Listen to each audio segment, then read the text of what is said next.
Radio صدائے حریت جموں کشمیر سے سنیے تازہ خبریں۔ ملائیشین مشاورتی کونسل برائے اسلامی تنظیم کے صدر اعظمی عبدالحامد نے مقبوضہ کشمیر میں اسرائیلی طرز پر ہندو بستیاں آباد کرنے کے بھارتی حکومت کے عزائم کے بارے میں نیو یارک میں بھارتی کونسل جنرل سندیپ چکراورتی کے بیان کی شدید مذمت کرتے ہوئے کہا ہے کہ سفارتکار کا جارحانہ اور انتہا پسندانہ نظریہ تنازع کشمیر کے حوالے سے مزید کشیدگی پیدا کرے گا۔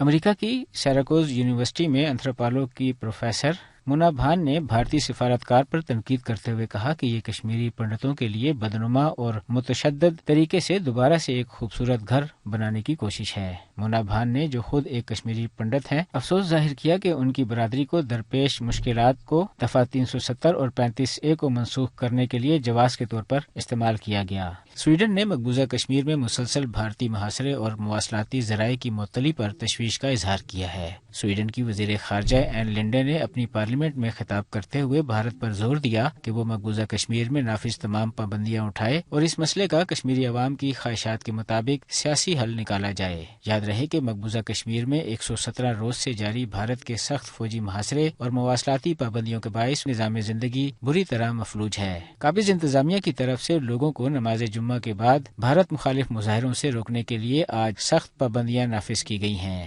اس کے ساتھ ہی خبریں ختم ہوئیں۔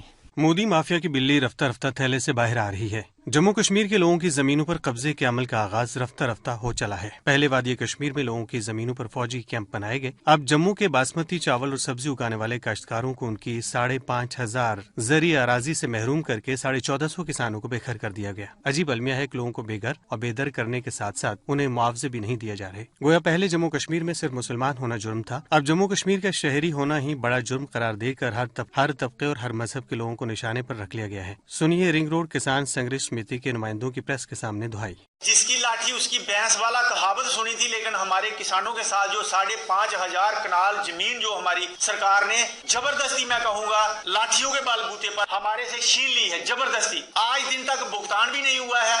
یہ کیوں نہیں ہو رہا؟ جو انوسینٹ کسان، جو غریب کسان کہلاتا ہے، ان کی 5,500 زمین جو باسمتی گرو کرتی تھی، جو ویجیٹیبل گرو کرتی تھی، ہماری اسٹیٹ پہلے سے فوڈ ڈیفیسٹ ہے، لیکن سرکار نے یہ جو پروجیکٹ بنایا ہے ہمارے ساتھ بہت بڑا انیائے کیا ہے۔ ہمارے آفیسر جو ہیں انہوں نے بھی ہمارے ساتھ دھوکہ کیا، نہتے کسانوں کو لوٹ لیا ہے، ہمارا قتل ہو گیا ہے، ہمارے سے ساری زمینیں چھین لی گئی ہیں۔